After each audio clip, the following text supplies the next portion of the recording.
Vamos lá, aula sobre o arrebatamento. Vamos entrar aí no tópico aí. Arrebatamento da igreja, tá? Amados, vamos primeiro ler o significado do termo arrebatamento, tá?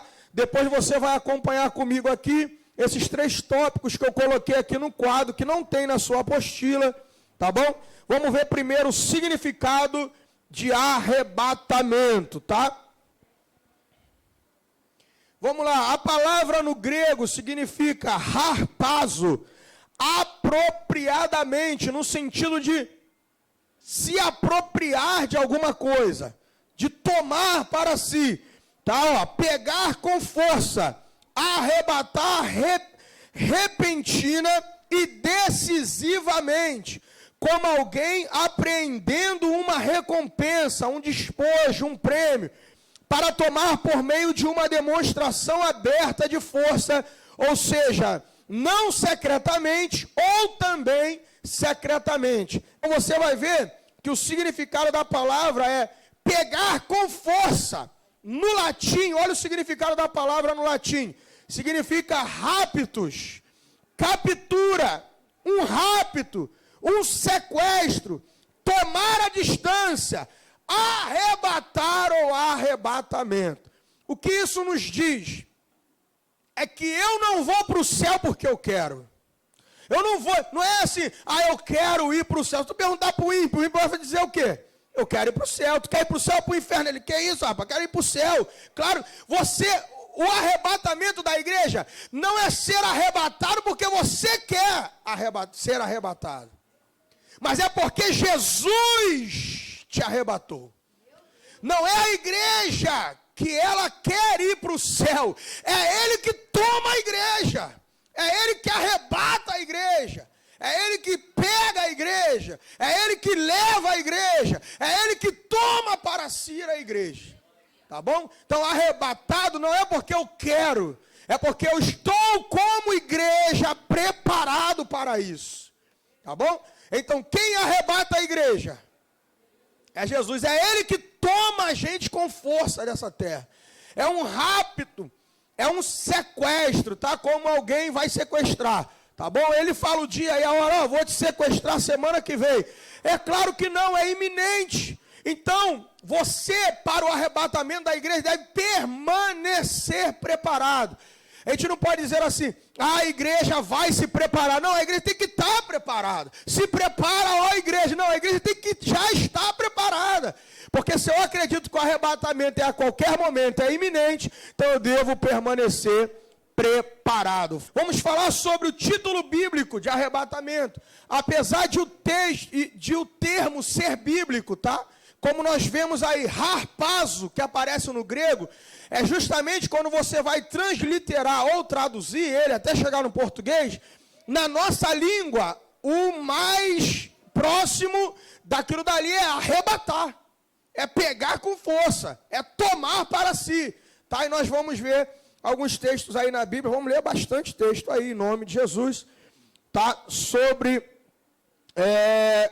arrebatamento. Vamos lá primeiro ler o que é mais comum, que é o texto da aula de hoje. Abre lá em 1 Tessalonicenses, em nome de Jesus, tá? 1 Tessalonicenses, capítulo 4, versículo 16 e o 17, que é o texto. 1 Tessalonicenses 4, 16 e 17. Porque o mesmo Senhor descerá do céu com alarido e com voz de arcanjo, e com a trombeta e os que morreram em Cristo ressuscitarão primeiro. Depois nós, os que ficarmos vivos, seremos mude arrebatado para capturado, sequestrado, tomado. Depois nós, os que ficarmos vivos, seremos arrebatados, tá? Juntamente com eles nas nuvens, a encontrar o Senhor nos ares. E assim estaremos sempre com o Senhor, tá bom? Então, depois que a igreja ser arrebatada, nós não vamos mais sair do lado de Jesus. Diga glórias a Deus. Se estamos aqui na terra, nós estamos com Ele, porque Ele é divino. E se nós formos arrebatados, nós estaremos pessoalmente com o Senhor. E não sairemos mais do lado de Jesus. Oh, glória! Isso é tremendo demais, amados. Você sabia que Paulo vai falar, porque o povo estava temeroso daqueles que haviam morrido? Vocês sabiam disso? Paulo começa a escrever sobre o arrebatamento, porque o povo estava temeroso, estava receioso sobre aqueles irmãos que já haviam morrido. Aí eles já estavam ficando assim, sem saber o que ia acontecer. Aí Paulo vai lá e fala do arrebatamento da igreja. É como se, eu vou parafrasear o que Paulo estava dizendo, como se Paulo estivesse dizendo para a igreja assim: meus queridos, fica tranquilo aí. Se morreu em Cristo, vai ser arrebatado. Se morreu em Cristo, vai ser ressuscitado. Se morreu em Cristo, vai ressuscitar com corpo glorioso. E se a gente ficar vivo, Paulo, se você ficar vivo, tu também vai ser transformado. Diga glórias a Deus. É o que Paulo está dizendo, não se preocupa. Se morreu em Cristo, Jesus vai pegar ele também. E se tu estiver vivo, vai ser pego também, ô glórias. Então era isso que Paulo ali, parafraseando o que Paulo estava dizendo ali. Tá bom? Interessante que poucas pessoas falam isso que eu vou dizer agora. Ah, mas Jesus não falou do arrebatamento. Irmão, quem deu a doutrina do arrebatamento para Paulo foi quem? Foi Jesus. Paulo vai dizer que tudo aquilo que ele ensinava, ele não recebeu de homem algum. A Bíblia diz isso. Ele recebeu de Jesus. A revelação do evangelho que Paulo pregava era uma revelação que ele recebeu de Jesus. Observa no texto de 1 Tessalonicenses.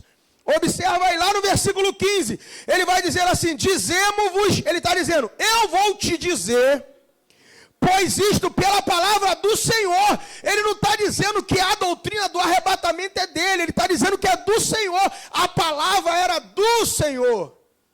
É uma doutrina que Jesus não quis revelar para João.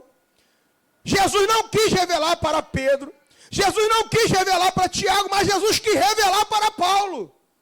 Porque só Paulo no Novo Testamento diretamente só ele diretamente vai falar do arrebatamento. Jesus revelou para ele. Os discípulos viveram com Jesus de carne e osso, em carne e osso. Viram Jesus ser assunto aos céus. Mas Paulo teve um encontro com Jesus ressurreto. Jesus disse para Paulo que apareceu para ele, que ainda iria revelar mais coisas para Paulo. Está lá no livro de Atos.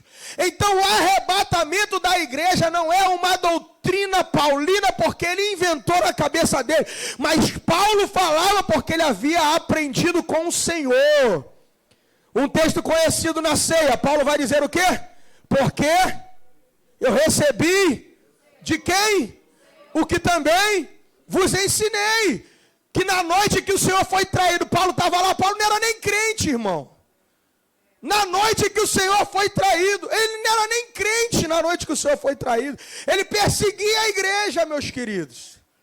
Mas ele recebeu de quem? Ele diz lá no texto, o texto famoso, toda a ceia lê.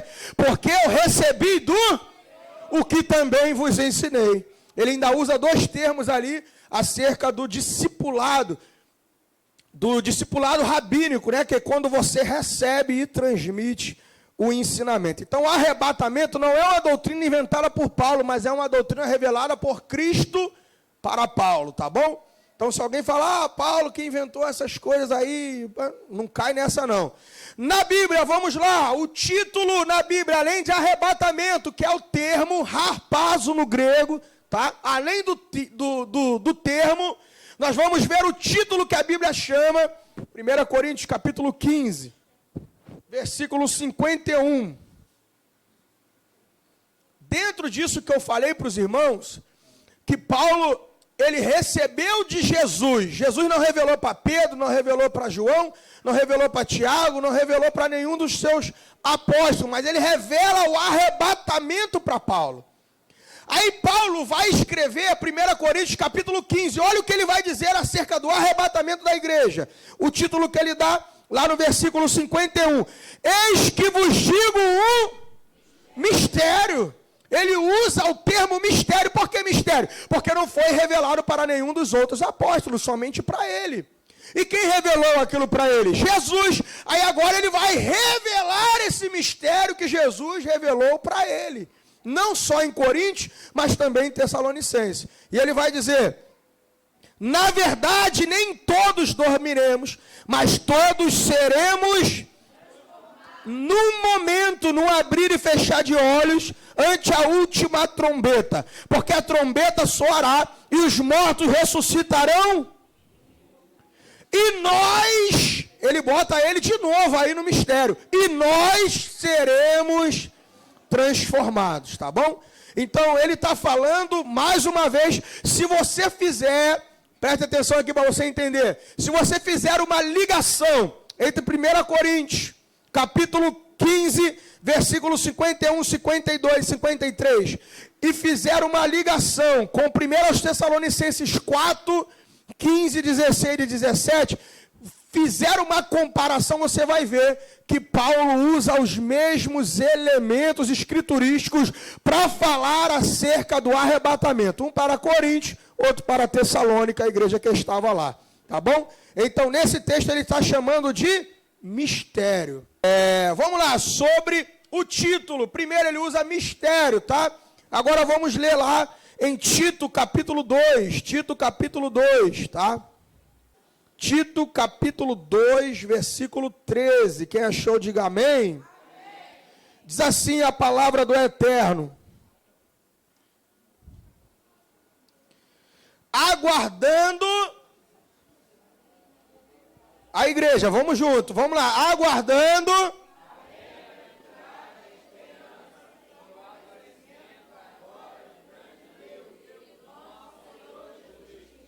Observe que esse texto, ele divide a vinda de Jesus em duas fases, tá? Por que Paulo usa o termo esperança, tá? É porque Jesus prometeu vir buscar. Se ele prometeu, eu espero ele. Se eu espero, isso é uma viva esperança. Uma alegre esperança, tá bom? João 14, olha lá. Olha o versículo de número 3, João 14, 3. Se eu virei outra vez e vos levarei para mim mesmo, meu Deus. Todo mundo achou aí João 14, 3? Olha o que diz a palavra de Deus. E se eu for e vos preparar lugar, virei outra vez e vos levarei para mim mesmo, para que onde eu estiver, estejais vós também. Eu pergunto para os irmãos, Jesus falou essas palavras para o mundo? Jesus falou para os ímpios?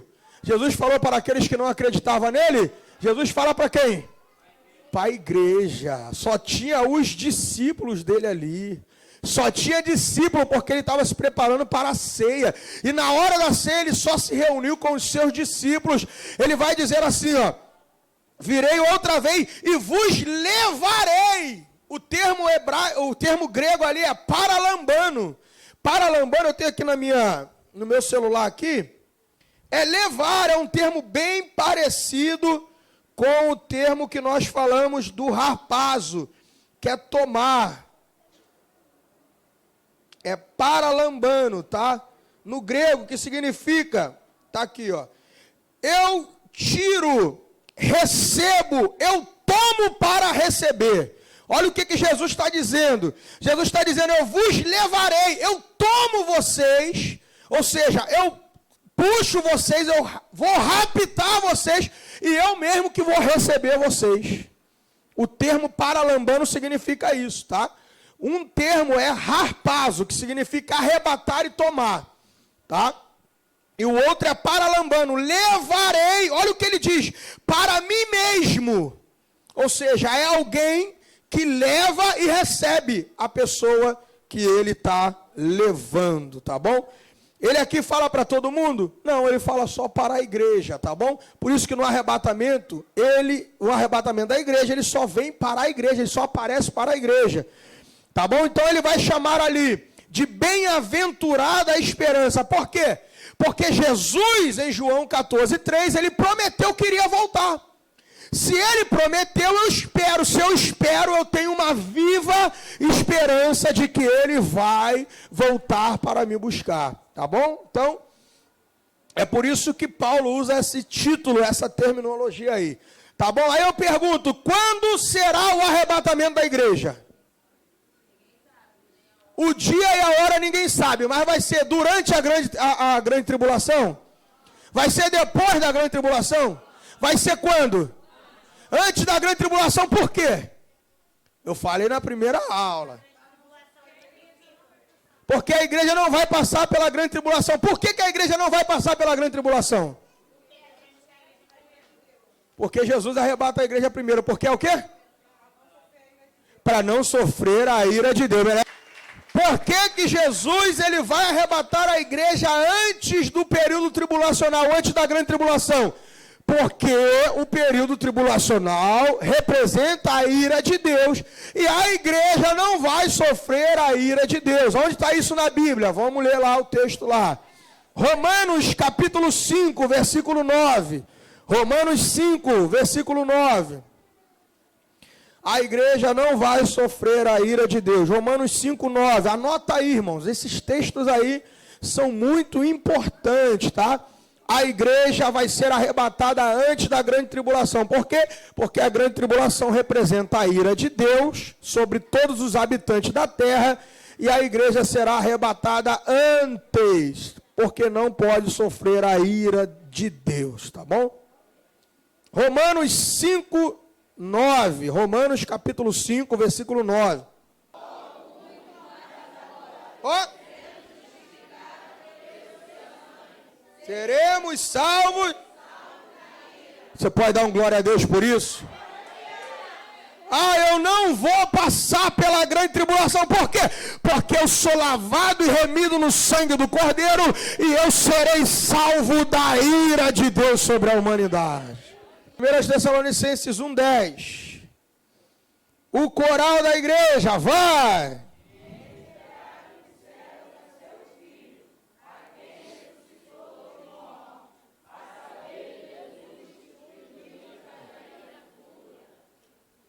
Então pronto. A saber, eu estou esperando quem? O que eu falei para vocês? O mesotribulacionista, que acredita que o arrebatamento será no meio da grande tribulação, ele espera a manifestação de quem? Eu falei na primeira aula. O mesotribulacionista, que acredita que o arrebatamento da igreja é no meio da tribulação, da grande tribulação, ele espera a manifestação de quem? Do anticristo. O pós-tribulacionista, ele espera a manifestação de quem? Do anticristo, amados. E o pré-tribulacionista espera a manifestação dos céus de quem? De Jesus, de Cristo, amados. Por que você é pré-tribulacionista? Porque eu não estou esperando a manifestação do anticristo. Eu estou esperando a manifestação do meu Cristo, aquele que me salvou, aquele que morreu na cruz do Calvário por mim. Eu não espero manifestação de anticristo, eu não espero marca da besta, eu não estou esperando nada disso, eu estou esperando é o meu Senhor que me prometeu que voltaria para me buscar. Amém? E Ele que nos livra da ira futura. Está no texto aí, tá ou não está? Pastor, esse texto ainda não me convenceu não, porque para formar uma doutrina tem que mostrar três textos. Então vamos lá. 1 Tessalonicenses, capítulo 5, versículo 9. 1 Tessalonicenses 5, 9. O coral da igreja, vai!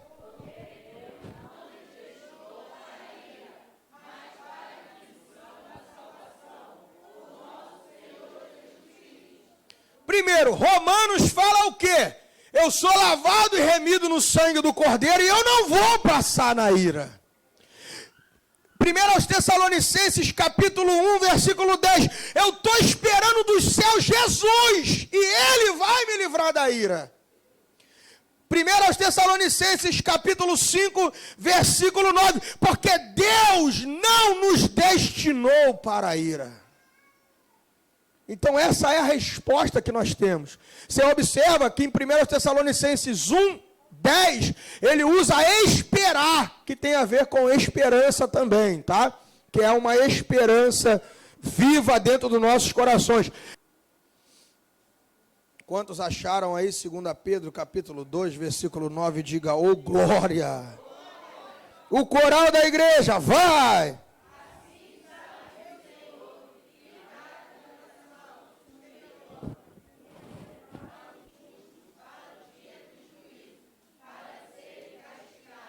Entendeu aí? Olha o que ele está falando, ele sabe reservar da tentação, tá? Os piedosos, e reservar o ímpio para o dia do juízo, para serem castigados, que é o que está reservado para quem nega a Cristo como seu Salvador, para quem não quer Jesus como seu Salvador, tá? Então é o que está reservado aí, tá bom? Lucas 21, 36, tá?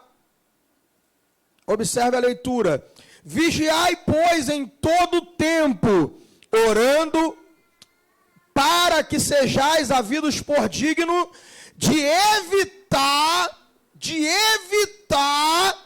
todas essas coisas que hão de acontecer. Então, se você é um servo de Deus, ele vai te identificar como digno de ser arrebatado, como lavado e remido no sangue do Cordeiro. Então, se você vai ser arrebatado, porque ele te considerou digno, vai evitar você de passar por tudo aquilo que irá acontecer aqui na terra, que é o período tribulacional, a grande tribulação, tá bom? Então, isso daí é mais um texto, tá? Sobre o arrebatamento, sobre ainda não passar. Apocalipse, quem tem medo de ler Apocalipse aí vai ler agora. Apocalipse, capítulo 3. Apocalipse, capítulo 3, versículo 10.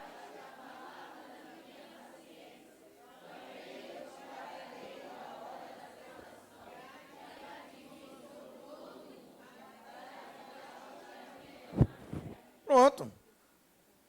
Alguns teólogos, perdeu o medo, alguns teólogos pós-tribulacionistas vai dizer que ali ele está falando cadê, deixa eu ver o texto, eu também te guardarei na hora da tentação. Eles dizem isso, tá? A tradução mais coerente é da hora da tentação. Por quê, amados? É só você ler o versículo. Se você ler o versículo, olha o que o versículo diz. Que há de vir sobre todo mundo para tentar os que habitam na terra. A gente não vai estar aqui, a gente vai ser arrebatado, porque o que vai vir sobre todo mundo, os que habitam na terra, é a ira de Deus. Então ele vai nos livrar dessa hora, antes de acontecer aquilo dali.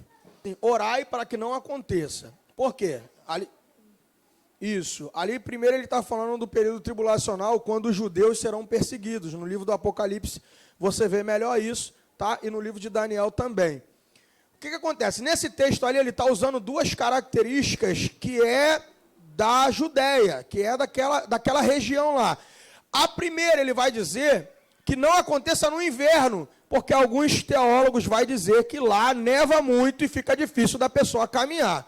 Como a pessoa vai caminhar no frio e no inverno cheio de gelo, tá? Passando para lá. Então, ele está dizendo, quando o anticristo vier a perseguir a nação de Israel, no período da grande tribulação, eles têm que vigiar, orar, para que não aconteça no inverno. Por quê? Porque fica difícil de fugir, muita gente vai morrer, porque não vai conseguir se distanciar. Segundo, ele vai falar acerca do sábado. Sábado ele liga para o judaísmo, porque no judaísmo eles costumavam não fazer trabalho no sábado, entendeu? Então eles não, para querer obedecer à lei, muitos deles não vai querer fazer a caminhada, tá bom? Por mais de um dia, uma caminhada bem distante. Então eles não vão poder fugir daquela assolação que virá, tá bom? Lá, Lucas ainda, capítulo 21. Abre lá em Lucas, capítulo 21, sobre o arrebatamento agora. Até aí a igreja entendeu que não vai passar pela grande tribulação? Então, a igreja não vai passar pela grande tribulação. Agora vamos voltar para o texto do arrebatamento, Lucas capítulo 21.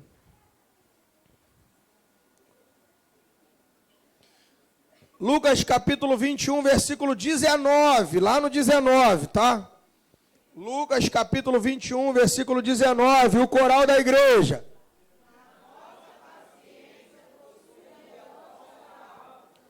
Qual o texto hoje que nós lemos Qual o texto hoje que nós lemos que falou de ter paciência? Lá na carta de Tiago, tá? Tiago escrevendo, ele fala sobre a paciência do lavrador, sim ou não? E ele vai falar depois sobre a paciência do fortalecer o coração, sim ou não? Então, agora aqui Jesus está dizendo assim, ó. Na vossa paciência possuí a vossa alma. Tá? Ele está falando do arrebatamento da igreja. Por que ele está falando do arrebatamento? Porque a palavra possuir é obter, comprar, adquirir. Como eu já disse sobre o termo paralambano e harpazo. Um é tomar para si, mesmo que esteja distante, e o outro é levar e receber ele lá. E esse daí é possuir a vossa alma, tá bom? Então você vê aí mais um texto acerca do arrebatamento da igreja. Um teólogo que dá uma resposta muito parecida com a dela. Ele vai dizer assim, ele vai falar assim, eu prefiro ficar curioso das coisas aqui na terra e matar minha curiosidade do céu, do que ficar curioso com as coisas do céu e matar minha curiosidade aqui na terra. Porque quem vai ficar aqui vai sofrer, mas quem vai ficar lá vai ser consolado. Quem vai ir para o céu vai ser consolado. Então, é melhor, né, a gente, tá bom, focar lá no céu. Vamos lá, amados. Outro texto aqui, primeiro, olha para cá. Nós falamos sobre o título, que é mistério, que Paulo vai dizer. Nós falamos sobre a bem-aventurada esperança, sobre a esperança. Nós falamos sobre o termo arrebatamento, paralambano, e também aquele termo de levar, de possuir a alma, nós acabamos de ver agora, tá? Nós vemos que o arrebatamento da igreja será antes da ira, tá? Porque a igreja não vai sofrer a ira de Deus. E nós vamos ver agora que Jesus, ele não vai voltar para todo mundo no arrebatamento. Ele vai voltar para a igreja no arrebatamento, como eu falei na primeira aula, tá? A volta de Cristo, ela tem duas fases: o arrebatamento e a aparição mundial para todos, com poder e grande glória. Jesus vem no arrebatamento, nós encontramos com ele nos ares, e ele não vem na terra. No arrebatamento, Jesus não vem na terra, ele vem nos ares, tá? O texto bíblico fala sobre isso. Mas na aparição, que eu vou dar aula para vocês sobre isso, tá? Da parousia, ele vem, e ele vem com a igreja. A Bíblia diz, tá? Que ele vem com a igreja, ele vem com seus santos, tá bom? Que é a igreja, tá? Então nós vamos ler agora aí que ele vai vir para um grupo específico. Por quê? João 14, como eu perguntei para vocês, João 14, 3, ele fala para todo mundo? Não, ele só fala para os discípulos dele que estavam ali, só para a igreja, tá? Agora vamos ver outro texto aí, Hebreus capítulo 9, versículo 28, é um texto muito, muito interessante, tá? Oi? Não, agora eu já estou aqui no grupo específico. O título é Mistério e Bem-aventurada a Esperança. Antes da ira foram os textos que eu mostrei para vocês, tá? O termo arrebatamento eu mostrei harpazo, paralambano e o possuir a vossa alma. E agora eu vou falar sobre o grupo específico, que está lá em João 14, 3, que ele só fala para a igreja.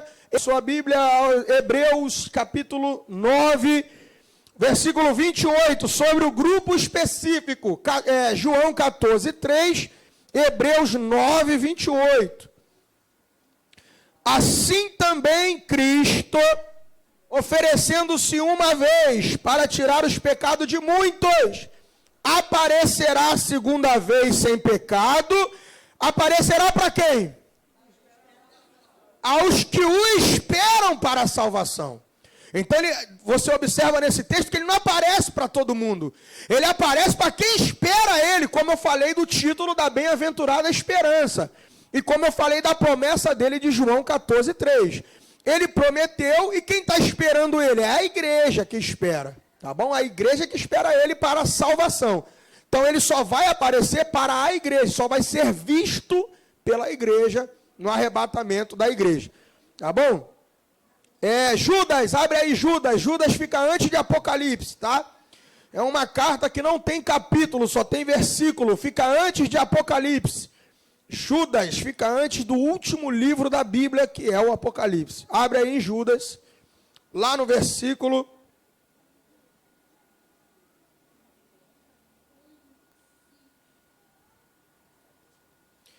Lá no versículo 14. Judas, versículo 14. Deixa eu beber uma água aqui rapidinho. Judas, versículo 14. Quem achou, diga amém. O coral da igreja, vai.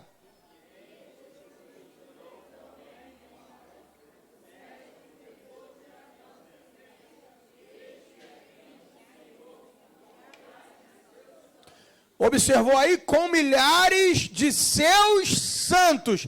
Esse texto aí não fala do arrebatamento. Fala do que o Marcelão ali perguntou. Fala da aparição. Mas, pastor, como é que o senhor prova, então, que no arrebatamento Jesus vai vir para um grupo específico? Porque a Bíblia está dizendo que na aparição ele está com quem? Com os santos. Só pode descer quem? Quem subiu, sim ou não? Sim ou não, igreja? Só pode vir, ele só pode vir com os santos se os santos subiu. E quando que os santos sobem? No arrebatamento da igreja. Tá bom? Outra coisa, a Bíblia diz lá em Apocalipse 19, nas bodas do Cordeiro, a igreja vindo com Cristo, depois das bodas do Cordeiro. Tá? Então, se ela veio na aparição, é porque no arrebatamento ela subiu.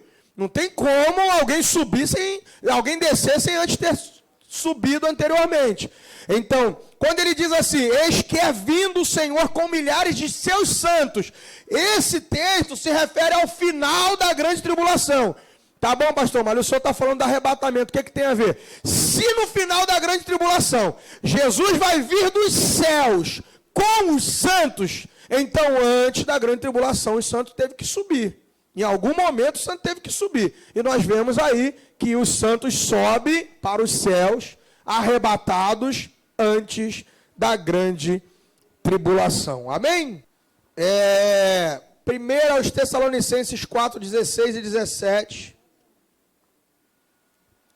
Primeiro, está aí na apostila de vocês, está aí na apostila de vocês. Acho que não precisa nem abrir na Bíblia, está aí na apostila. Análise de 1 aos Tessalonicenses 4, 16 e 17.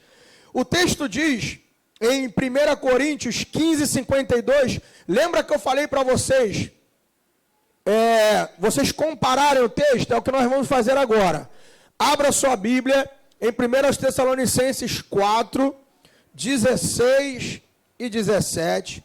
1 Coríntios 15, 52. Todo mundo achou? 1 Coríntios 15, 52. Num momento, num abrir e fechar de olhos, ante a última trombeta, porque a trombeta soará, e os mortos ressuscitarão incorruptíveis, e nós... 1 aos Tessalonicenses 4, 16. Porque o mesmo Senhor descerá do céu, com alarido e com voz de arcanjo, e com o quê? E os que morreram em Cristo ressuscitarão primeiro. Depois nós seremos...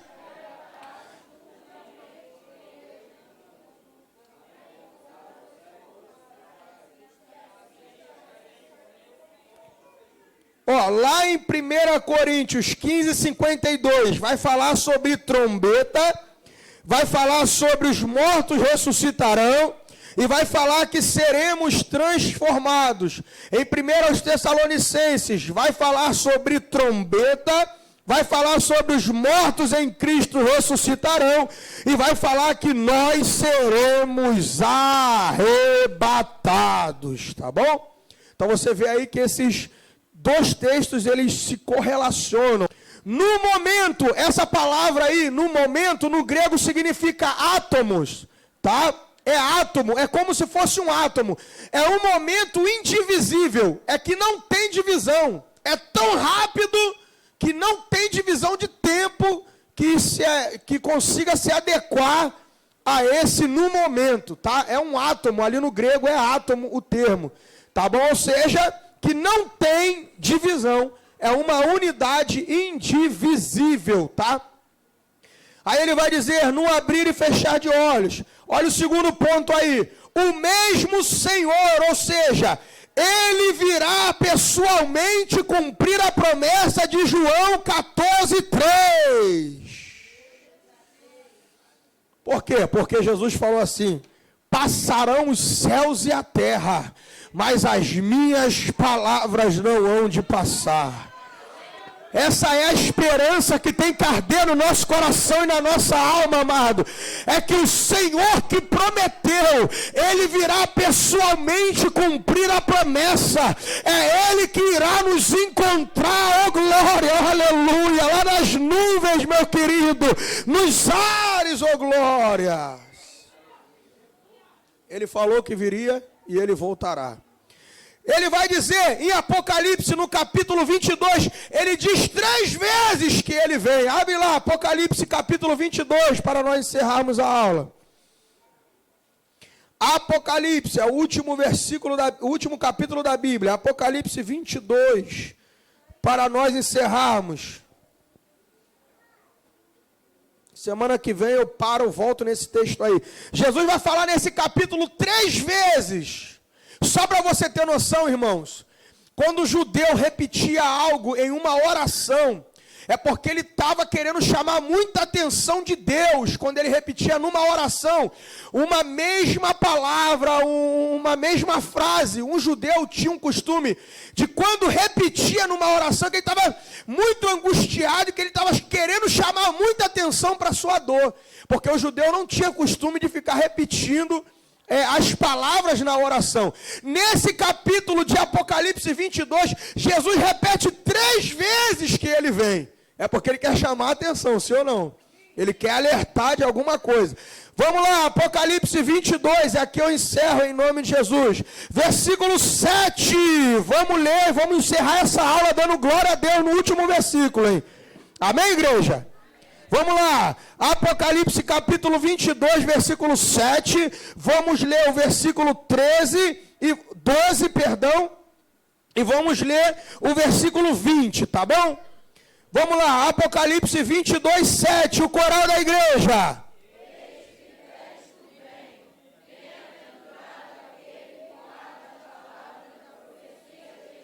12.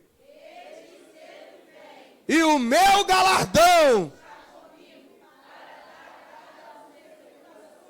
20, a igreja. Aquele que testifica estas coisas diz. E a igreja, ora vem Senhor Jesus. Você pode lançar de palmas para Jesus. Você pode glorificar e exaltar o nome do Senhor. É o desejo da igreja, é o anseio da igreja, de sermos arrebatados. Maranata, ora vem Senhor